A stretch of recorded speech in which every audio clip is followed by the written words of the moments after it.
Part 1. The Chamber Below. The Wax Museum was closed when I arrived. It should have been. My job was to translate an old journal found sealed behind one of the dioramas. French Gothic, yellowed, etched with symbols I couldn't place. The curator paid in cash, no questions. I needed the money. In the centre of the museum stood the Hall of Forgotten Faces, lined with wax figures that never blinked. They watched as I worked in the staff lounge. Hours passed. I got lost in the script, archaic French with Latin roots. Then I read the phrase aloud, "Ouvrez le soul, et que l'oublié revienne." Open the threshold, and let the forgotten return. Something groaned beneath the floorboards. I froze. A hidden seam split open behind a display marked under maintenance. No one else was here. I should have left, but curiosity's a drug. I stepped into the darkness, the journal trembling in my hand. Stone stairs spiraled into the earth. Smell hit me first, wax and rot. Then came the humming, no light, just that low, wet hum rising from deep below. I reached the bottom, breath short, the wall ahead pulsed, and then it opened. Part 2, The Figures That Breathe. The chamber beyond reeked of paraffin and old meat. Walls slick with condensation glistened like flesh. I held my phone out, flashlight on. The light trembled with my hands. Rows of wax figures lined the chamber, but these weren't like the ones upstairs. Their faces weren't stylized or theatrical. These were too real. Paws, stray hairs, tooth enamel. One had tears trailing down its cheek, frozen mid-drip. Another had fingernails jammed into the stone floor. One looked exactly like the museum's night janitor.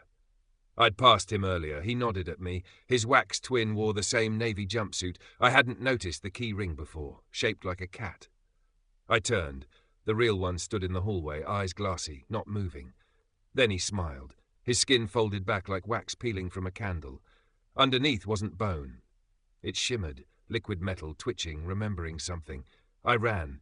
The figures turned to follow, not moved, turned. I made it to the stairwell, slammed the door and bolted it shut. Upstairs the journal glowed faintly. Heat radiated from it. New text burned into the page, letter by letter. You opened it. Now you must stay. The wax figures pounded from below. Playback. I tore out of the museum.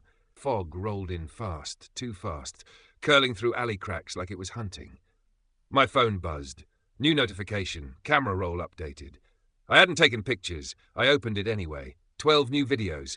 Each was me, descending the stairs. Different angles, some from overhead, some from inside the wax figures.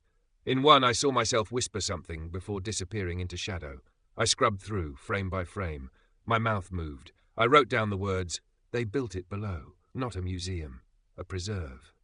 I didn't remember saying that. The last video showed me bolting the chamber door, but this time the camera was behind me. Then came a soft voice. Not mine. He's still down there. My reflection appeared in the screen, but it was wrong. My face dripping, softening. Wax. I dropped the phone, ran, got back to my apartment, locked every door, searched the mirror, still me. But on my bathroom floor was a footprint, bare, wet, and not mine. I didn't hear anyone come in. I didn't hear them leave. But I swear, one of the wax figures was in the hallway, smiling. Part 4, The Preservation. I haven't slept. Every screen in my apartment turns on by itself now, TV, laptop, microwave even, and they all play the same thing. A loop of me opening that chamber door, over and over. Each time the figures move so slightly. I tried burning the journal. It screamed. There's no curator. The number he gave me disconnected. I asked around. The museum hasn't been open in 5 years. No employees, no janitor. I returned anyway, I had to see. The building stood hollow, dead. But the basement, still open. I descended again, same humming, same heat. But this time I saw it. The chamber was deeper than I thought. A spiral tower of wax figures descending like DNA, stretching far beyond Earth's crust. And in the centre, a control panel. Symbols glowing. I touched it. Visions hit like a seizure. Planets. Frozen civilizations. All preserved in wax. All beneath museums like this one. Earth isn't their home. It's a storage facility. We're exhibits. Preserved for some future viewer. I saw myself already catalogued, already melted, already replaced. Not on Earth. I tried to run. Didn't matter. My reflection stayed behind, waving. I woke up in a loop. Same apartment. Same fog. Same whispering TV. But it's different now. People stare at me too long, like they know something's off. A child pointed, said I was dripping. I passed a mirror. My mouth didn't move with my thoughts. They've already begun moulding me. I returned one last time, camera in hand. In the chamber, the wax figures had changed again. Now they looked like strangers on the street, baristas, bus drivers, people you'd never remember until they were missing. Then I saw him, myself, standing at the center, smiling. He spoke in my voice. "You're a backup now, Jonah. The original's archived, your wax pretending to be memory." I tried to scream. No voice came out. My camera slipped from my hand as wax sealed over my throat. Last thing it caught, my hand melting. This footage is all that's left. If you're watching, this isn't a museum. It's an ark. And you're not on Earth anymore.